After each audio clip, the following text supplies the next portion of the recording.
Okay, so for example, if you're selling, let's say, consulting service, right? You can use okay, if you see here, I said we help real estate businesses streamline operations and cut costs by up to 15% without sacrificing quality. If you notice something in in this introductory uh this elevator pitches, right? You'll find out that there is a target audience. There is a target audience for real estate, high earning individuals, right? For productivity software, we're looking at what busy professionals. Now, for consulting services, we're looking at what real estate businesses. So it's important that what you identify the kind of people that what that you impute that into your elevator pitch to catch their attention. Oh, this person is for me, because the world is very very busy.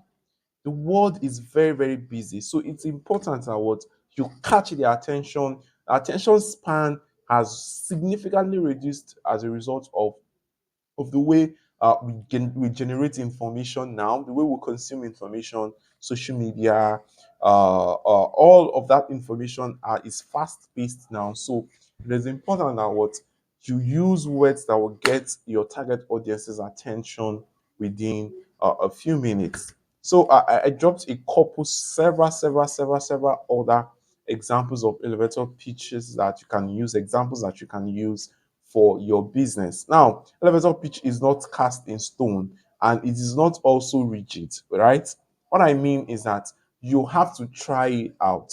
You have to try several elevator pitches when you meet prospects to identify that particular one that gets their attention or gets them to want to speak with you. That's the critical That's when you've been able to get your own elevator pitch for your business. So you try out different ideas, try out different examples, right? Until you get that one that will get them to say, "Oh, really? How do you do that?" Or tell me more about what you do, or tell me more about how you do that, or tell me more about how you did that for the other people. So that's where you know that okay, this is now my elevator pitch for my industry or get the attention of people in my industry. So that's it for elevator pitch. Now we've come to the end of module two. It's In module two we talked about what the different things that you need to put into place, the different things that you need to have into place before you talk about sales. If you notice, I'm not talking about how are you going to identify the client's problem. How are you going to get them to buy? I have not talked about all of that because these are the things that it's important that what you do these things down first. You do these things properly first before you actively start engaging with prospects because you gain speed. You gain speed. You gain speed with that, right?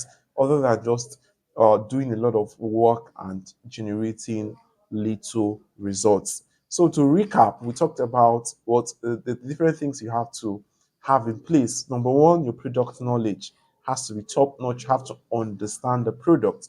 And to buttress this, it is important that you have whatever you're selling, you have sold it to yourself first. That also helps your product knowledge. Whatever you are selling, for example, I want to buy this frame or I sell this frame, right?